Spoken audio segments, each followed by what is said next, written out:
battling breast cancer as an amazing mom, dental practice owner. This is Dr. Andrea Goodman, and I'm thrilled to have my personal friend, the awesome Dr. Andrea Cronin, joining me. And Andrea was inspired and asked me if she could share her story in an authentic and genuine way to help more dentists prepare themselves for things they might not expect, help people be healthier, get screening. So Dr. Andrea, welcome to Talking Nachos with me. You and I know each other very, very well, but just orient the listeners, whether they're listening live or they're listening a year from now, just orient the listeners to who you are, a little bit of your dental story, your personal story. I always like people to know about who I'm talking to and how awesome they are. All right, Paul. Well, I met you back in Einstein residency program in 2005. And you had already been through the program, but you were one of the I was attending. I think I was just finishing my fellowship to attending. So now, Andrea, I don't want to say I feel old. I feel seasoned because that's 17 years ago. So thanks for reminding me. Yeah, no worries. And that was at the time that, in residency that we had meetings and we met a disability, insurance company that I just immediately signed up for because I always believed in disability insurance. I always thought, I come from a middle-class family. I knew I always needed backup if anything happened to a finger. Like we don't realize, but if we even broke a finger, what do we do? And I just know that would always come back on me. I didn't have the financial support of family or anything like that from my history, though I knew I wanted it. And I'm just so glad to do that.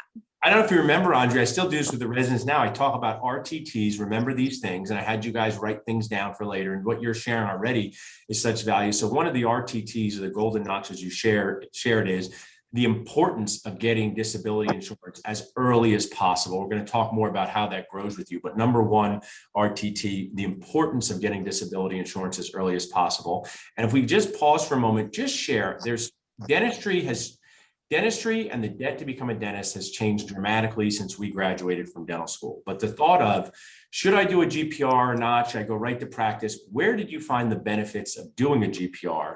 And how does that help you as a practice owner today? And why should someone seriously consider one? Well, I did not go to school in Philadelphia, but I am from the area and I knew I wanted to practice there. So for me, initially, it was just about getting back to Philadelphia and networking because I didn't do any networking while I was in dental school. I went dental school down in Nashville, Tennessee. So for me, it was more like, oh, I'm just going to network. But then I got in there, I was like, oh my gosh, this is like the best thing ever. Because back then, 17 years ago, you didn't get much exposure to implants. And we were placing implants like within the first month of being there. It was amazing. I think I placed like 15 implants during the 1 year that I was there. And the coaching and education I got from that residency was profound. And when I started my first job, they were impressed that I knew something about implants. And in fact, when I bought my practice in 2014, the doctor I bought the practice from had some localized dentists that were older that would just refer him patients just to restore the implants because these older dentists didn't even know the components involved in the implants. So I bought a practice where patients were referred to me just to restore implants, which was awesome. Like amazing. And you know me as a person very well. And I think what you shared about doing a GPR AGD, that's really great for your dentisting self. Be more confident, do more procedures, be a better practice owner. But the 1 + 1 = 3 is whether you went to the best dental school, the worst dental school, the most difficult, it's a stressful time. And wasn't it wonderful to just spend a year with your peers? Doesn't mean everyone got along all the time, but I find it just wonderful, the growth I see in the residents as people and professionals by being accountable to each other in a GPR, to definitely sometimes getting kindly annoyed by their attendings. But how did it help you maybe as a professional outside the operatory, not the clinical part, just in the professional growth part? And also, was it fun just to spend time with people your own age for a year? Absolutely. And also, like I said, I came back to network with local people. And what I noticed too is we were all kind of collaborating, like what we all learned from our different dental schools. And it was actually a little different for some of us.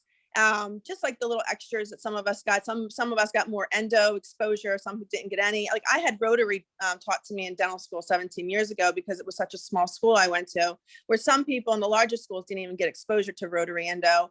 So there was like little things clinically that I did learn. And then on the outside, yeah, I feel like because it was, I didn't go to school in the area. I felt like I got to meet a lot more people socially in the area, which Yeah, and I always say this, Andrea, and I joke with my own amazing wife that moms make all these friends, but dads have no friends. Chris Rock has a funny joke about this. And dentists sometimes don't have enough friends. And the residents, I just spoke, I was just texting with my co-chief resident yesterday. 18 years later, we're going to help him find an associate, ask him stuff to come see courses. So that, to use a dental term, the way you bond with people in your GPR AGD really just to me is quite magical. And I still see that today. So let's shift a little bit to this. I want to ask you about, so we talked about the beginning of your journey in being a resident. We may have multiple segments, but now let's catch ourselves up to the present. I mean, I admire you for sharing this story. And I just want to give you a few minutes to share with our listeners, maybe they've seen articles about you, maybe they know you, but just share with us what's happening now, in your dental life, your personal life that inspired you to come on and share this. And then we'll talk about how the decisions you made to stabilize it, but just give us a summary of your story. Yeah, I wanted to come on just so people understand the importance of screenings, additional screenings of, beyond the mammogram. And also to help dentists understand the importance of the disability coverage that I didn't even know I had until recently, how great it was. But as far as the screenings, I had a mammogram in August of 2021. It was negative. I had no signs or symptoms at all, but my doctor said I was good for a year. And I said, no, you know what, because of my mom's history, I would really like to have additional screening. So she said, no problem. We'll do it in 6 months instead of waiting a year. So in January of this year, I went for an MRI and cancer was found. And not only that, but when I went through my double mastectomy, they found cancer in 1 of 11 lymph nodes. Supposedly we have hundreds of them, but under my arm, they took out 11 and found cancer in 1. And therefore I needed chemo and radiation. So I'm through 4 doses of chemo. I still have 12 to go. And then I have to go through 30 days of radiation thereafter. And what I didn't realize is that, this first part of the chemo causes a lot of tiredness, nausea, hair loss. And I just took the last dose of that. They call it the red devil. It's the andromycin. But I just finished that. So she said, Andrew, the good news is that you're through that dose, the harder doses. So no more nausea, no more hair loss. It's going to grow back. She's like, but the next 12 rounds, the only symptom that you're going to have, which for you as a dentist is not good, is neuropathy of the fingertips. And she says, and it can get really bad. And sometimes it gets so bad that we have to stop the chemo short of the 12 doses. We may have to just do 10. So everyone's different. I just don't know, but this is what you're up against. And unfortunately as a dentist. And so I expected, because when I went through the surgery, I recuperated very quickly. I was walking around like, oh my gosh, I feel so great. And then when this chemo radiation, because I thought I found it so early, no one else saw it. I just asked for additional screenings that I was going to, just cut it out and it'd be fine. And that's not what happened. And so, I then had to take off more work not because of the surgery, because I was ready to go back for that because I was fine. But then the chemo started, and that's when the symptoms really affected me going back. I did go back and try to work on a family member. My assistant was like, Doc, your hands are shaking. I'm like, I know, like my mind is clear. I'm healthy mentally. And like, literally my hands are shaking. And now I find out they'll be numb for another 12 weeks. So you're resilient. And I have to share, thanks. I want to jump in here because you know me, I never miss a chance for a good joke with patients. So Andrea, the next time your patient goes, I can't believe this filling turned into a crown. You go, well, I got a story for you. I didn't think I was going to have to do anything. And now I got neuropathy. So maybe your crown isn't. So I think you should say that to people. Yeah.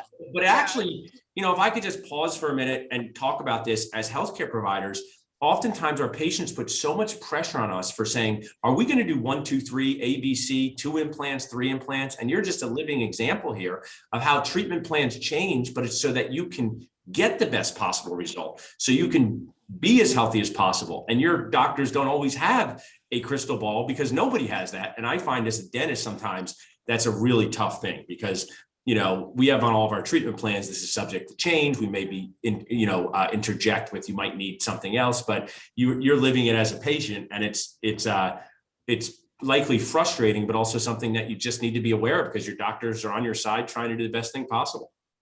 Exactly. Totally agree. So now let's talk about, I mean, thanks for sharing that. I know you're doing such an amazing service by telling people to be their own patient advocate, ask for more testing, things like that. Let's talk about practice ownership, because being a dental practice owner is often the dream of many dentists. You and I did some initial coaching when you bought your practice. I was just talking with my patient care coordinator about our interview, and she said, I remember going to Andrea's office. When did you purchase your practice? September 29th of 2014. Okay, yes. Now let's just talk for a minute. We'll pull back out of the, what inspired you to buy a practice? If somebody's sitting there, you were 8 years into your dental career, 10 years into your dental career. Yeah. And you said, I don't want to stay as an associate. Nothing's wrong with that. I want to buy a practice. I remember talking to you a lot at this time, but what was your why? Why did you move from associate to practice owner? Yeah, I wanted to stay an associate my whole life. I liked it. I don't need much to make me happy. I want a house, a car, and go out to dinner. Like I don't have many things that I need to fulfill my life, but I was in a practice for 9 years and I thought maybe, I want to raise after 9 years. So I asked to go from 30% of, collection to 35. And the response was, well, we all want to make more money. So the way you can make more money and we can make more money is that you just work more hours. And at that, and again, I left that business with such good vibes. I hugged the owner on the way. I don't believe I'm breaking any bridges, and we still remain good friends. But he had somebody working for him that said that to me. He didn't actually say it to me, but and I realized at that moment that I wasn't valued after 9 years, and it was very serendipitous because there was a woman that worked in that same practice that lived in Rittenhouse, and she couldn't get the loan to buy this practice because at the time, the loans, it's different how to get loans. Sometimes you can open a life insurance policy and there's other ways of doing it, but for her, she wasn't approved. So she came to me and she's like, Andrea, you need to go look at this practice. And I looked at one practice. I didn't hire anybody to go search a practice for me because I didn't want an office. But I walked into this office and it had 3 chairs at the time. We've now expanded to 5 chairs, but it was small. And I felt like I could handle that. And I felt like, and I was so kind of disgruntled about the whole, dinner meeting I had with the owner and his manager. And I was like, I'm just going to I had this moment where I just bought it. I just went ahead and bought it. And I had the right people around me. And I've always had people around me. I never believed that I can do it all myself as far as the business side of stuff. I know that dental schools don't prepare you for that. And so I had people that I trusted and they helped me navigate the percentages of the loan and all this stuff. And there I was. That's how I became an owner, someone that didn't want to be an owner. And in fact, you became an Axel practice owner, and I'll jump around this story. We may have sequels. So I like to share things with people that will reduce their annoyance, right? I like to share things with people that will reduce their stress. And I'm one of those people, like from the tipping point, Malcolm Gladwell, I'm a real connector. And if I have a good idea, I say, you should try out this good idea. Now, we're going to go back to this part of the story, but I think it just bears saying, and you've said it so many times on Facebook, you and I have been friends. We've gone out and had happy hour drinks. We talk about practices. We've had all these great interactions. But I think the thing I'm most proud of helping you with, tell us what Ben Birnbaum and the role he plays in your life. Oh my God. Well, I wrote a whole Facebook thing on that. Like, what is it, 2 years ago? I think I wrote something, and I think he got some clients out of it because I really expressed, how lost I was and how I was ready to sell my practice. Because I was like, what, the dentistry is easy for me. Being an owner was not, just all the back office stuff was really like cumbersome and really a challenge for me. But that's when I hired Ben Birnbaum. I think I hired him, I'm thinking 2017 or 2018. Yeah, well, I hired him after my dad sadly passed away, amazing dad, and as a mentor, we hired Ben from Alex Cho. And this is just me saying, and my friend, Dr. Todd Fleischman, who he always says, the more Paul Goodman kindly annoys you in your dental life, the less annoyed you will be. So it's sort of like I'm saying, it's a real point, Andrea, and you do it well. of dentists should just be mentally flexible and saying, if this other person says this thing is good, ABC, let me try it before I decline it. And if I try ABC and it's not good for me, I can just discard it.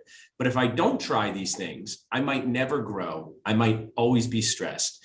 And you're a great example, someone who's willing to try and see what happens. And Ben is probably, it's true for me. Ben is one of the most important people in my life. I mean, it's, outside of my family, okay, because someone who helps you manages the finances of your office on a daily basis, you see as a practice owner. I mean, if somebody's sitting there thinking, being a practice owner, it's all cake and ice cream, Andrea. How many bills do you have to pay a month in your practice? Not even, you have the money to pay them, but how does it even help you do this? Who would want to do this themselves? Would you say asking for help and building a team as a practice owner as early as possible is key? Absolutely. And it's good, amazing about Ben. Like he's an accountant, but he's not a CPA because he doesn't like doing taxes. So, but he has the knowledge of numbers. And so it's a beautiful thing. It's just like not somebody coming out of, a master's, but like he is definitely qualified. And he's always makes time for you, like during, a text message or a phone call. It's not like you're calling a front desk. Like it's him every time. So he really, I remember trying to buy a car and he was on audio in the car dealership, working the numbers for me. And I was like, yes. Ben, he's such a gift, and I hope he's listening. Please, Andrea, please, Nacho team, drop Ben's accounting kitchen information in the chat. So let's now catch up here where let's talk about this part of the story. You're dealing with your diagnosis. You're not going to be going to work, right? You're not going to be going to work. What are the things that you made a treatment plan for your practice? I talk about 3 things that you've done: disability insurance, hiring a coach, and hiring an associate. Whether you did this consciously, whatever the reason you did to do all these things, you talked about the importance of disability insurance. And then tell me about why updating the disability insurance is so key. Right. So again, I met Bobby Trottenberg from Arbor Associates back in 2005. And then in 2014, 15, I called him up and I said, Bobby, I haven't heard from you in a while. I know I have this disability claim somewhere. He goes, oh my gosh, Andrea, we lost track of you. I feel awful. He actually, I'm coming to your office.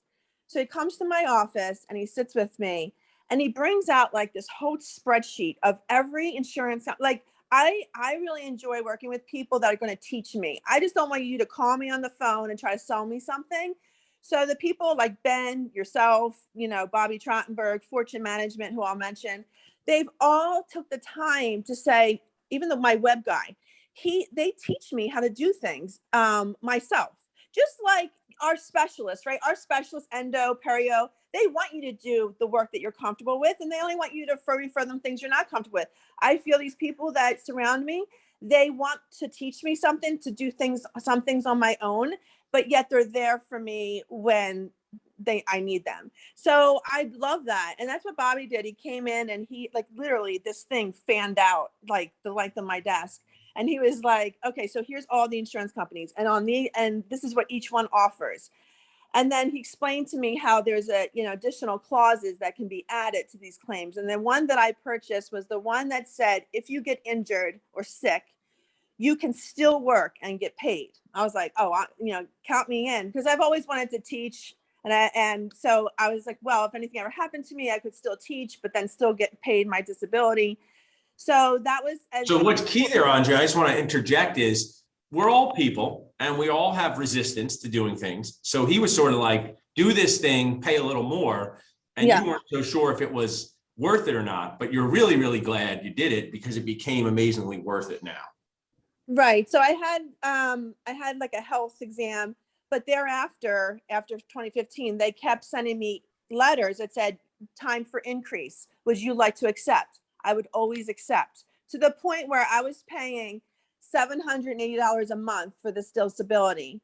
And I just paid, it's just one of those things that I believe in, and I paid it. And here I am, like they're literally going to be paying pretty close to my full salary that I pay myself. So what I want to pause is we're all people with emotions and so many things happening. You're a parent, Andrea, you're a practice owner. So to be financially stable, going through a very, very difficult life situation, that is so priceless. And I say that in the most genuine version of the way priceless, because I know you are a, savvy business person. Well, I don't want to say that, not savvy. I know you're a planner and I know you've saved, and I know all of us probably say, hey, I could make it with some sort of life savings, but it's really not what you want to use your life savings on, and it will set you back. So you have done this amazing thing with your disability insurance. We have disability sponsors in the group, so please connect with people. Nacho team will share that. If you're listening to this and you want to connect with any of us at Dental Nachos, the things we do, just reach out to us at dentalnachos.com, reach out to us at dentalnachos.com, and you can text the word HIRE, HIRE, to 215-543-6454.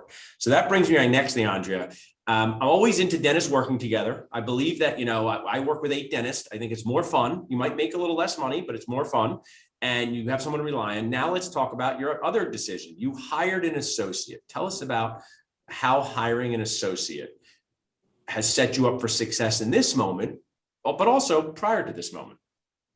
Okay, so just like I didn't want to become an owner, I didn't want an associate either. So, and someone just called me. I think she was from Einstein. She also did her residence in Einstein, and through the grapevine of that connection, she reached out to me and said, I heard you're considering an associate, but not really sure. And other times I had interviewed some associates, but it never came through because I think they knew, like I was, one of your things that you say in one of your podcasts is make sure you have the volume to support an associate before you hire them. And I knew I didn't have that volume. Not really, I didn't have the volume. I felt like I didn't have the chairs because remember I had 3 chairs at the time. So I really didn't have the chairs. So, she came in, she's like, no, I want to come meet you. And at first I was very honest. I was like, I don't know how this is going to work.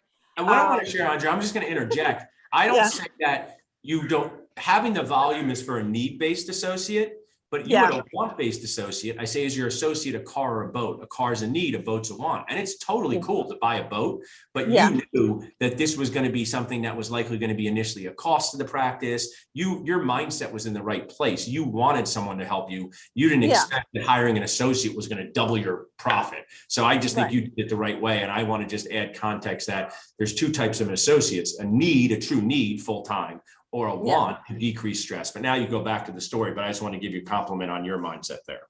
Yeah. So she was relentless. She kept calling me and I kept saying, well, I don't know. I didn't want to, honestly, this is probably bad to say, but I didn't want to hire a lawyer. I literally, printed out a contract from one of my dental colleagues, again, a connection.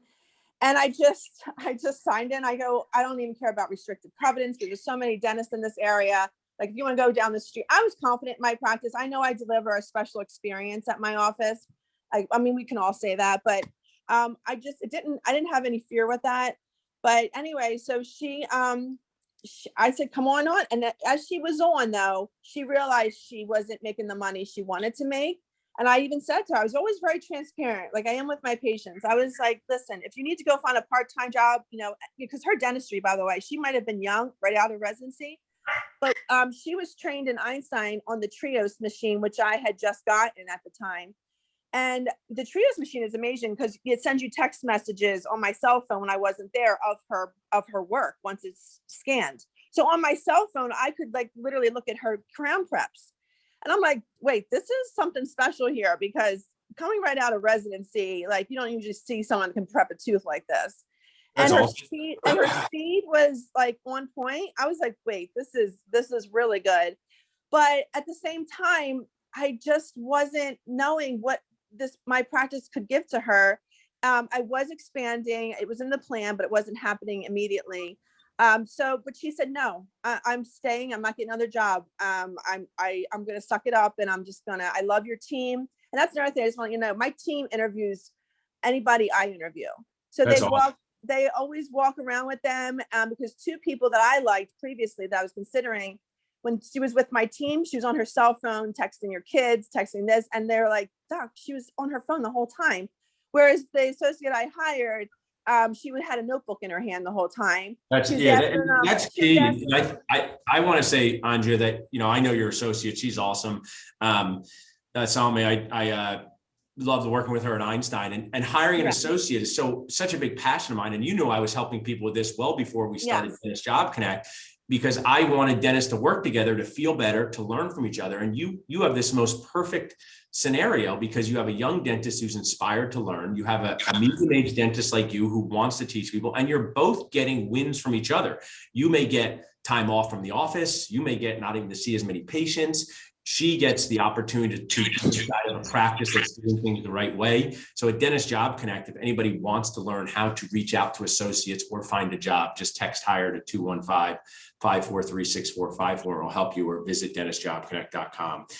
I want to talk about your team now, Andrea, because I talk about this. There's 3 knocks that lead to associateship problems: not enough patience, not enough mentorship, and not enough team preparation. And I want us to wrap up with your team and the coaching in a second, but just talk a little more about, how did you prepare your team to work with an associate who's not you? Because people say, I only can have Dr. Cronin. Dr. Cronin is the only person who can do my exam. How did you prepare your team to get your associate on board? Because I find that to be a challenge, even in the best scenarios, because patients, they will be patients, Andrea. Well, I don't feel like I prepped my team. I feel like I prepped the associate to let her know that my team was everything to me. So I feel like she had to be the one to bend, not them, because they've been with me and supported me. So I had to talk with her prior on how, and again, to this day, she thanks me for all the mentoring I do for her. Like, she might have not gotten all the money she could get in the beginning, although she's making it now while I'm gone. But I let her know like how much team is important to me. I said, if you think about it, if I'm the only one in this practice, I can't function. Like, so what if I'm a great dentist?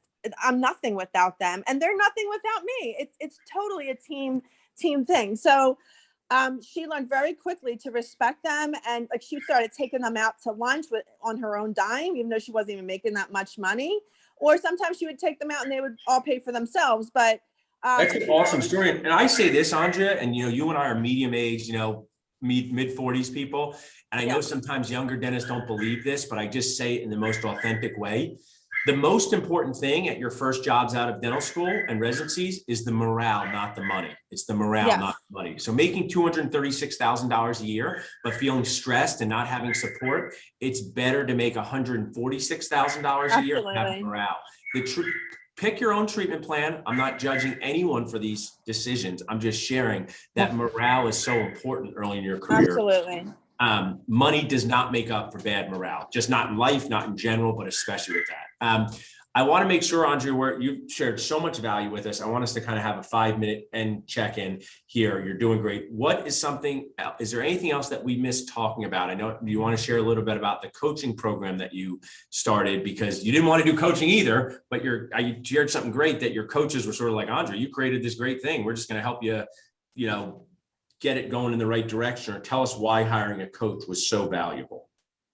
Yeah, so in 2020, I realized that as well as my practice was doing, I felt like I was bursting at the seams. Like, I had this 3-chair, I was turning it into 4 chairs at the time, but now we just expanded literally 6 weeks ago to 5 chairs, because I'm in a high-rise building. So as people leave their suites in the building, I can expand myself. So, but at the time I was like, I just need something more. Even though we're doing great, I feel like I need. So I interviewed a couple coaching teams, and Fortune Management really stood out to me because of this reason.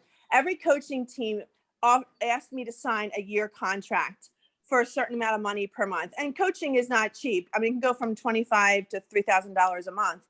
But this Fortune team, I questioned them because like some of those contracts are really bad. Like, they're like, you have to pay to have them fly out and stay in a hotel room if they're not local.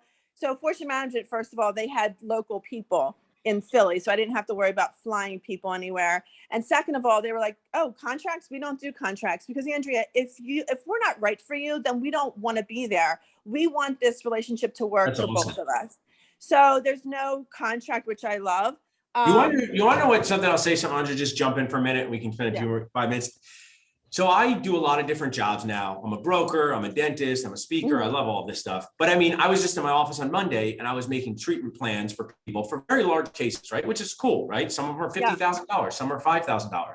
But I think what companies would understand the dental mindset is, we make agreements with people, but they kind of can always get out of them, right? So we make agreements to do 3 crowns. But if some patient did 2 crowns with you, Andrea, and didn't want to do the third, would you say, but you signed my contract, you have to pay, right? You would. Right. So I'm just sharing that when you Fortune Management, I know Jonathan Miller from way back when and their group, and that's a great way to do business, is to have agreements with expectations that people can stop doing if it's not the right fit for them. And Absolutely. I just think companies would understand dentists more. I'm sure they have an agreement or an understanding with you, but they're not saying, hey, Andrea, you got to do this for a year for $30,000 no matter what, right? Right, exactly. And I kind of do that with my Job Connect program. I say, hey, we have a 90-day program, Dr. Andrea.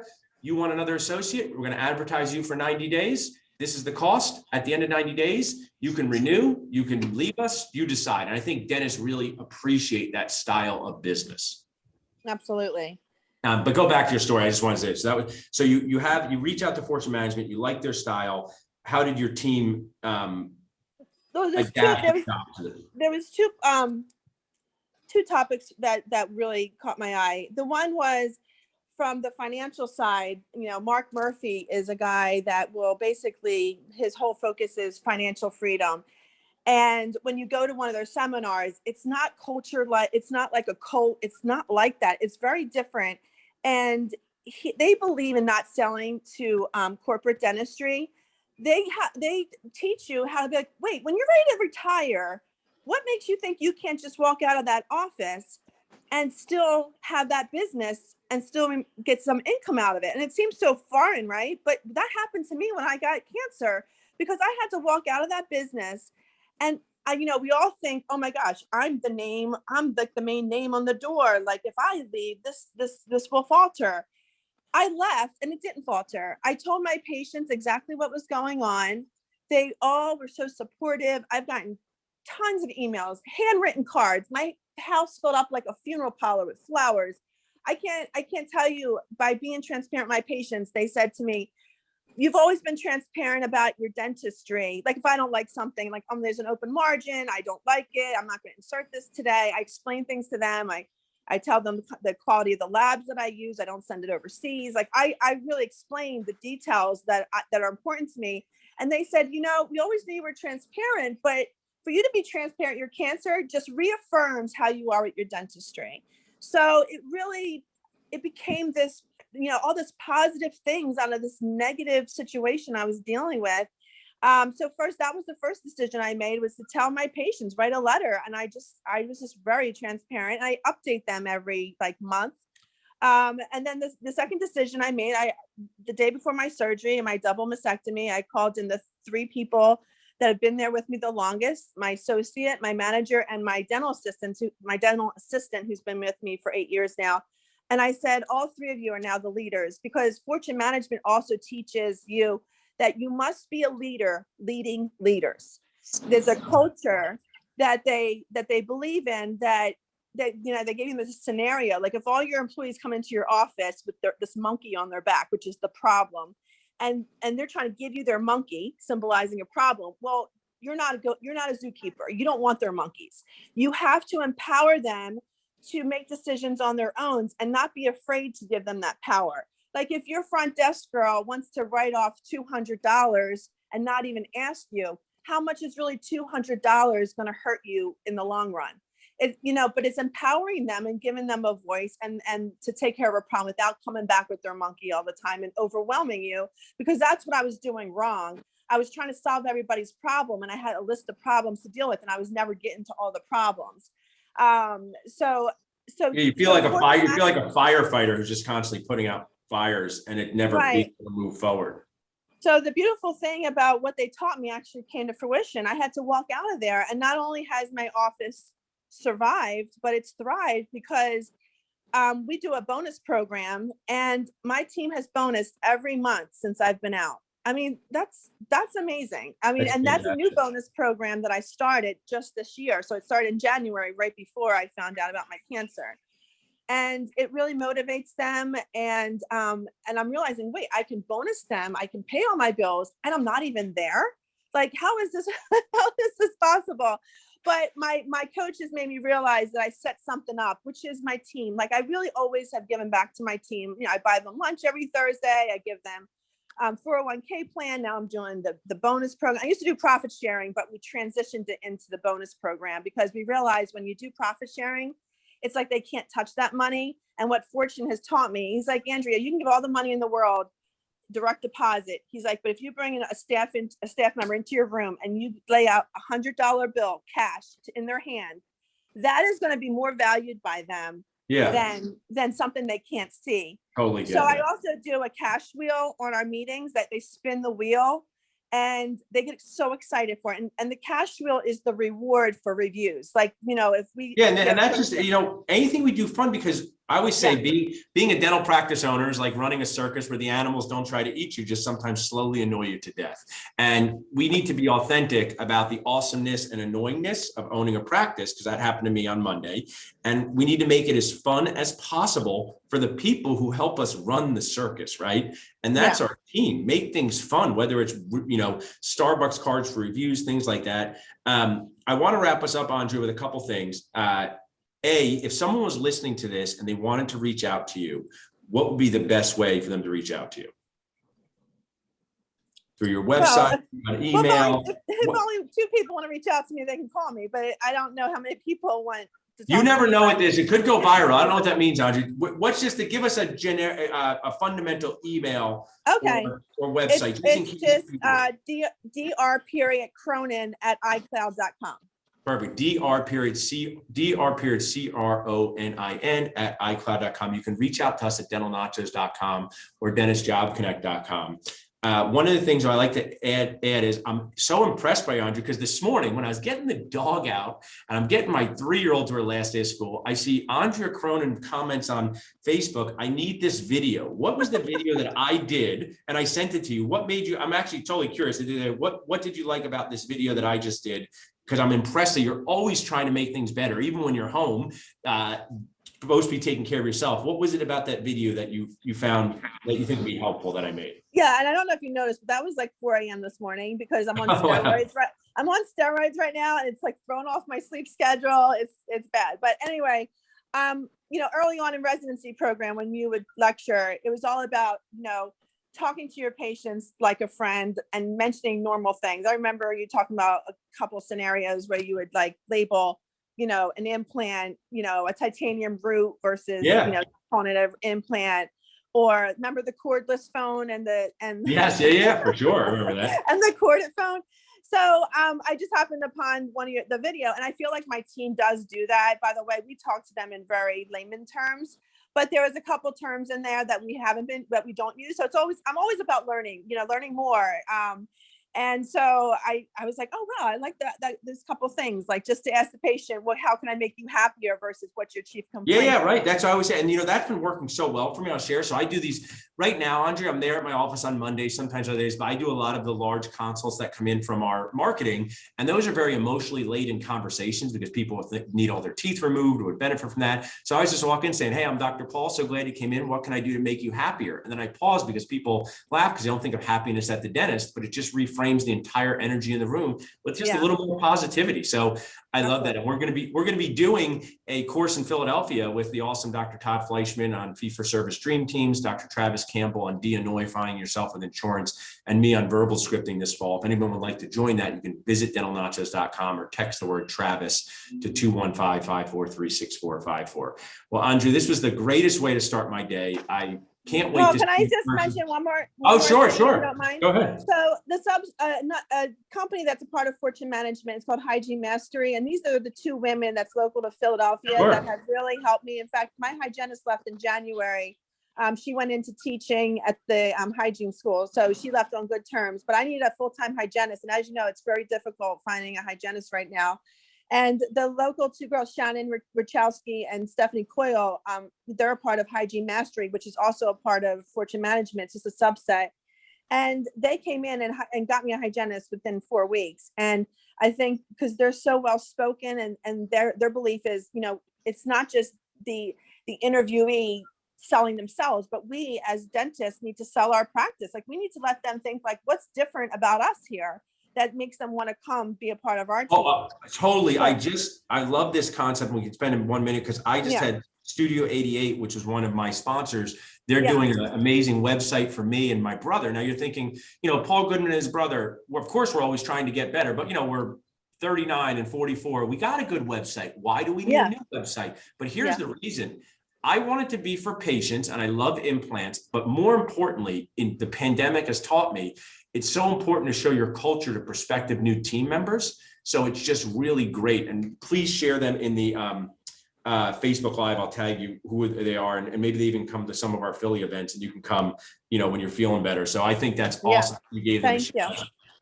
Awesome, Andrea. Stay on for a second here.